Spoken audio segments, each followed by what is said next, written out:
જો ભાઈ એવું લાગે આપણને. એટલે બાળકોમાં સારા સંસ્કાર પડે. ગુરુજીના રંગે રંગાઈ રહ્યા છો ભાઈ બહેનો. 3 દિવસ સતત થઈ ગયા છે. આવતીકાલે ચોથો દિવસ છે. કોઈ 2 ગામ બાકી છે હજુ, અને એક ગામની અંદર જ્યાં પ્રતિષ્ઠા પરમ ગુરુ કરુણા સાગરનું મંદિર. અને ગુરુજીએ કેટલી સરસ મજાની વાત કરી કે તમે જેવડો પ્રાર્થના હોલ બનાવશો એટલી મારે તમને નીચે માર્બલ આપવાના. અને ગુરુગાદી તરફથી જે સિંહાસન મળી રહ્યા છે બધાને ગામની અંદર, ગુરુજીનો એક સંકલ્પ છે કે મારા આદિવાસી ભાઈ બહેનો જેને પરમગુરુ પ્રત્યે બહુ પ્રેમ છે પણ એના ગામની અંદર મંદિર નથી, તો એ એમ કહે કે ગુરુજી અમારે મંદિર બનાવવું છે તો અમુક વસ્તુ હું ગુરુગાદીમાંથી આપીશ. વિચાર તો કરો, ગુરુજીનો સંકલ્પ છે ને આપણે સૌ ભેગા મળીને સંકલ્પને ગામડે ગામડે પરમગુરુના મંદિરો બને અને ગામડે ગામડે લોકો ઉપાસના કરે, ત્યાં સાથે ભેગા મળીને પ્રાર્થના સમૂહ ઉપાસના આ બધું મંદિરોની અંદર જો થતું થાય ને તો મોટા ભાગના કજિયા કંકાસ આ બધું જ સમાપ્ત થઈ જાય ભાઈ બહેનો.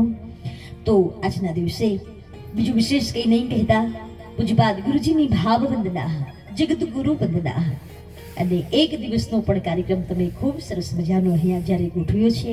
દૂર દૂરથી બધા આવ્યા છો. મને એમ થાય કે તમે બધા અમુક જાય છે, જઈને પછી પાછા આવી જાય છે.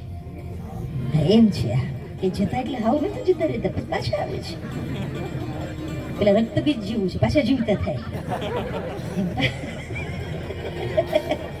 પાછા બધા આવી જાય છે.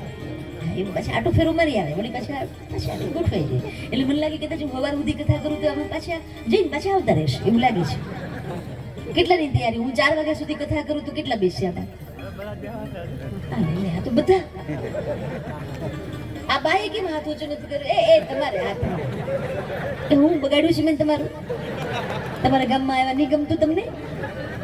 હા, ઉભર હાથ ઊંચો કરજો. કેટલા એવું છે કે હું 4 વાગ્યા સુધી કથા કરું?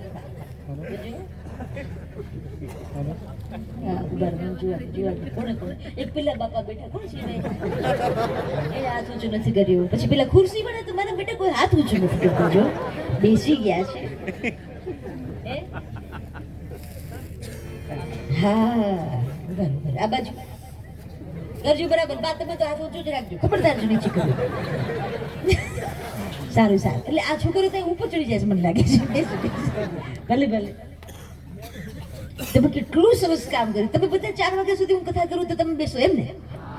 સારું, ચાલો. જો હું તમારા બધા સુધી ત્યાં છે પહોંચી નહીં શકું ને તમે બધા તમારો જમણો હાથ આમ કરો. ચલો બધાને જમણો હાથ બહાર જઈને જમણો કહેતા જોઈ લો કોને જમણો કહેવાય.